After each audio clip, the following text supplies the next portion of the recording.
রায়হান ভাই, আপনি একটু আমাদের এদিকে আসলে একটু ভালো হয়। আমাদের স্নেহের ছোট ভাই শামীম হোসেন, তার নামে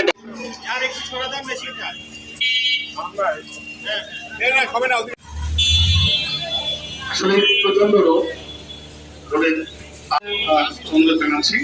আমরা স্বল্প কথায় নিজেদের বক্তব্য শেষ করবো।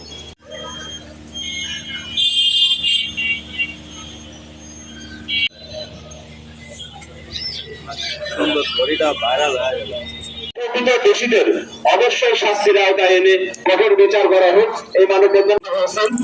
আপনারা জানেন আমরা চাই বৈষম্য যেন দূর হয়। এটা আমরা কখনোই বরদাস্ত করব না। এটা প্রতিরোধ আমাদেরকে করে।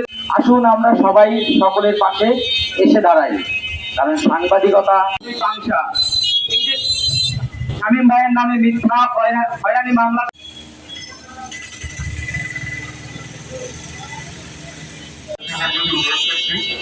আমি চন্দনরা আমাদের রাশেদ রায়হান মানে বাইরে থেকে আসছেন তাদেরকে ব্যানারটা ছেড়ে দিব।